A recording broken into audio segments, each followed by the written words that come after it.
শবে কদরের নামাজের নিয়ম কি, কত রাকাত পড়তে হবে একটু জানাবেন। শবে কদরের নামাজের নিয়ম কি? একটু আগে আমরা বলেছি যে শবে কদর নামাজের আলাদা কোনো নিয়ম নাই। অন্য যে কোনো সময় যে আমরা নফল নামাজ পড়ি ঠিক একই পদ্ধতিতে আমরা শবে কদরে পড়বো, লাইলাতুল কদরে পড়বো।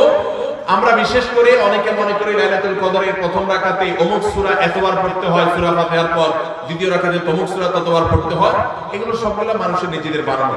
কোরআন বা হাদিস এরকম কোনো ফরম্যাট শবে কদরের জন্য আলাদা ঠিক করে দেয় নাই। ওইটাকে আমরা অবশ্যই বানালে মানুষের বিদআত হতে হয়, বিদআত হতে পারে। আমরা দুই রাকাত করে যত লম্বা সময় পারি যে কোনো সূরা দিয়ে পারি আমরা বেশি বেশি করে নামাজ পড়বো শবে কদরে ইনশাআল্লাহ তাআলা। রোজা রেখে রক্ত দেওয়া যাবে কিনা? মানুষকে রক্ত দান করা সওয়াবের কাজ। কোন রোগীকে চিকিৎসার জন্য রক্ত দেওয়ার প্রয়োজন হলে আপনি রক্ত দিতে পারবেন, কিন্তু রোজা রেখে দিতে পারবেন কিনা? উত্তর হলো যদি রোজা রেখে রক্ত দিলে আপনার রোজার কোনো ক্ষতি না হয় আপনি দিতে পারেন। রোজার ক্ষতি না হওয়া মানে অনেকে আছেন যে রক্ত দিলে তিনি নিজে দুর্বল হয়ে, তার শরীরে এমনি রক্ত শূন্য, রক্ত দেওয়ার ফলে দুর্বল হয়ে তার রোজাটাও বরং রাখাটা রিস্ক হয়ে যেতে পারে। এরকম যদি হয় কেউ, তাহলে তার জন্য এটা করা উচিত না, জায়েজ না, যেহেতু তার রোজা হুমকির মধ্যে পড়ে যাবে। আর এরকম সচরাচর বেশিরভাগ লোক এরকম না, সুস্থ স্বাভাবিক আলহামদুলিল্লাহ, যে এক ব্যাগ রক্ত আমি দিলে আমার অসুবিধা হবে না, আমি রোজা রাখতে পারবো। তাহলে সে অবস্থায় রোজা অবস্থায় রক্ত দিলে রোজা ভঙ্গ হবে না। রমজানের শেষ দশকের কোনো আমল আছে কিনা, কি কি আমল করতে পারি? রমজানের শেষ দশক হলো আমলের সবচেয়ে গুরুত্বপূর্ণ দশক। ভাইরা আমার, নবী করিম সাল্লাল্লাহু আলাইহি ওয়াসাল্লাম সম্পর্কে আমাদের আয়েশা বলেছেন, কানা ইয়াজিতাহিদু ফীহি মা লা ইয়াজিতাহিদু ফী গায়রি। রমজানের শেষ 10 দিনে আসলে নবী সাল্লাল্লাহু আলাইহি ওয়াসাল্লাম ইবাদতের জন্য এত চেষ্টা করতেন, এত মেহনত করতেন, এত সাধনা করতেন, তার জীবনে অন্য কোন সময় ইবাদতের জন্য এত সাধনা করতেন না, শেষ 10 দিন ইবাদতের জন্য যেরকম সাধনা করতেন। এবং আমাদের আয়েশা বর্ণিত হাদিসে আরো বলেছেন তিনি, নবী করিম সাল্লাল্লাহু আলাইহি ওয়াসাল্লাম কানা ইদা দাখালাল আশর, রমজানের শেষ 10 দিন যখন শুরু হতো, আহিয়া লাইলা, সারা রাত আর ঘুমাতেন না, শেষ দশক কখনো ঘুমাতেন না। ওয়া আইকাযা আহলা, পরিবারের লোকদেরকে ঘুম থেকে ডেকে তুলতেন। ওয়া সাদ্দা মিজারা, কোমর বেঁধে নিতেন। এবং ইবাদতের জন্য সবচেয়ে বেশি মেহনত মুজাহাদা তিনি করতেন। ভাইরা আমার, রমজানের শেষ দশক হলো ইবাদতের সবচেয়ে গুরুত্বপূর্ণ সময়। আমাদের বেশিরভাগ মানুষ ঈদের কেনাকাটায় আমরা ব্যস্ত হয়ে পড়ে, শহরের মানুষ গ্রামে যাওয়া ব্যস্ত হয়ে পড়ে, গ্রামের মানুষ শহরের মানুষকে ওয়েলকাম করার জন্য ব্যস্ত হয়ে পড়ে। আমাদের শেষ দশকের ইবাদত হয় না। শেষ দশকে ইবাদত করার চেষ্টা করবো তো ইনশাআল্লাহ। শেষ দশকের প্রধান ইবাদত হলো ইতিকাফ। শেষ দশকের প্রধান ইবাদত কি? ইতিকাফ। ইতিকাফ করার চেষ্টা করবেন। আমরা শেষের দিকে সেই ইতিকাফের কথা বলি, তখন আপনারা এর ফজিলত বুঝেন না।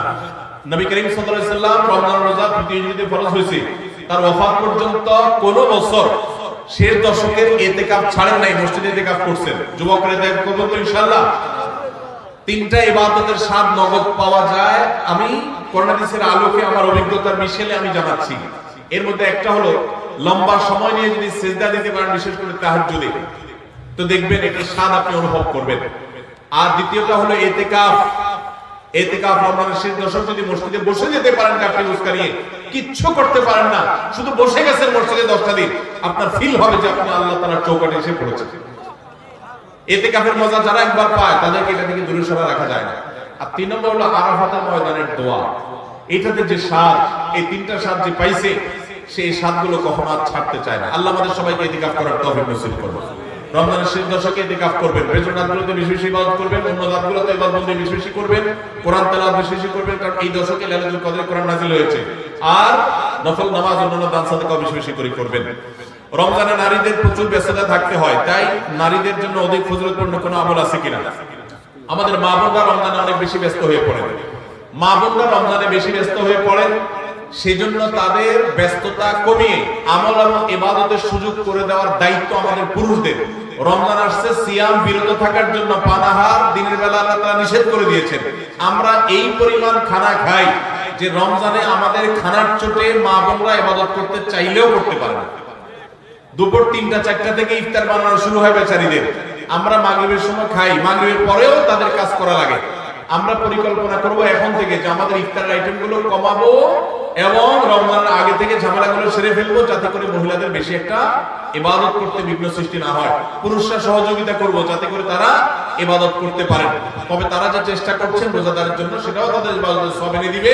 সেই সাথে কাজের ফাঁকেও তারা জিকির আজকার, দোয়া দরুদ করতে পারেন, মাসিক অবস্থায় ইসলামিক বই পড়তে পারেন, জিকির করতে পারেন, দোয়া করতে পারেন। এইভাবে তারাও রমজান মাসটাকে ফলপ্রসূ করতে পারেন। আল্লাহ তাআলা তাদেরকে সওয়াব দিবেন।